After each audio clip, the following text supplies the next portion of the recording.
ஈஸ்வரி சமையல். இன்னைக்கு வந்து நம்ம ஈஸ்வரி சமையல்ல மீன் வறுவல் வந்து ரொம்ப ஈஸியான செய்முறையில மிக மிக சுவையா எப்படி செய்யறது அப்படின்ட்டு பார்க்கலாம் வாங்க. இன்னைக்கு வந்து நம்ம மீன் வறுவல் செய்யறதுக்கு 3 கிலோ அளவு மீன் வாங்கியிருக்கோங்க. அதை வந்து நம்ம ஒரு பாத்திரத்தில் சேர்த்துக்கலாம். சேர்த்திட்டு நம்ம ஃபஸ்ட்டு வந்து தண்ணி மட்டும் சேர்த்து கழுவிக்கலாங்க. பீஸ் பார்த்திங்கன்னா கடையில் அவ்வளோ அழகாக கட் பண்ணி கொடுத்துருக்குறாங்க. கொஞ்சம் கூட அந்த பிசுறு இல்லாமல் நீட்டாக கட் பண்ணியிருக்காங்க. அந்த சென்டர்லையில் ஒரு மாதிரி சின்ன சின்ன பீஸு அந்த கொழுப்பு அந்த மாதிரி இருக்குது பார்த்திங்களா, அதெல்லாம் நம்ம க்ளீன் பண்ணி எடுத்துக்கலாங்க. ஃபஸ்ட்டு வந்து நம்ம பச்சை தண்ணியில் நீட்டாக இந்த மாதிரி எல்லாமே க்ளீன் பண்ணி எடுத்துக்கலாங்க.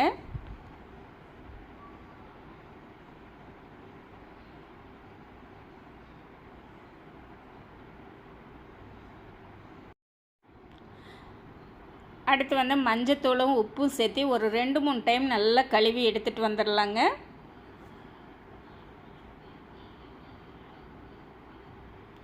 இந்த தலை பீஸு திருப்பி ஒரு 2-3 பீஸ் எடுத்து வச்சுருக்கேங்க குழம்புக்காக. இந்த வீடியோ வந்து நெக்ஸ்ட் வருங்க. மீன் வறுவலுக்கு வந்து நம்ம கடையில் வாங்கின ஜேபி மசாலா தாங்க நம்ம எடுத்துருக்கோம். ஒரு 100 கிராம் எடுத்துகிட்டு நல்லா தண்ணி விட்டு கலந்துட்டு அரை லெமனை புழிஞ்சிடலாங்க. லெமனை புழிஞ்சிட்டு அந்த விதையெல்லாம் எடுத்துடலாங்க. எடுத்துகிட்டு இந்த அளவுக்கு நல்லா கொலன்ட்டு நல்லா கலந்து வச்சிடலாங்க. கலந்துட்டு ஒவ்வொரு மீனாக எடுத்து இந்த மாதிரி மசாலா புரட்டி வச்சிங்க அப்படின்னா அந்த மீனில் வந்து மசாலா நல்லா பிடிக்குங்க.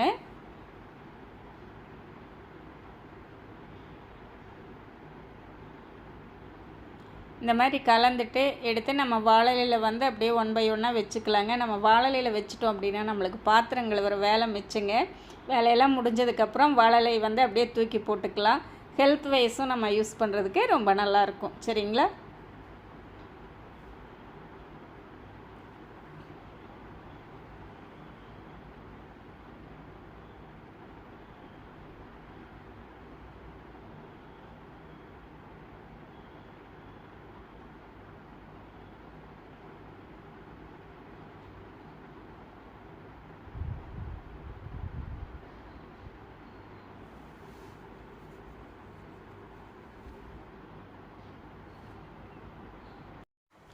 மசாலாவெல்லாம் சேர்த்து ஒரு 1 மணி நேரம் அப்படியே விட்டுறலாங்க, ஊறட்டும். இப்போ நல்லா 1 மணி நேரம் கழித்து எண்ணெயை நல்லா சூடு பண்ணிவிட்டு நம்ம ஒரு சேர்த்திருக்கிற அளவுக்கு பார்த்திங்க அப்படின்னா ஒரு 3 பீஸ் போடலாங்க. சேர்த்தி நல்லா பாதி அளவு வந்ததுக்கு அப்புறமா நம்ம திருப்பி விட்டுக்கலாம்.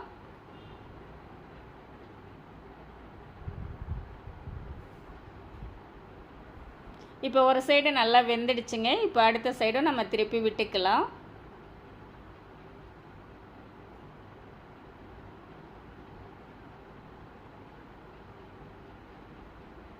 மசாலா பார்த்திங்க அப்படின்னா கொஞ்சம் கூட உதிராமல் நல்லா பிடிச்சிருக்குதுங்க.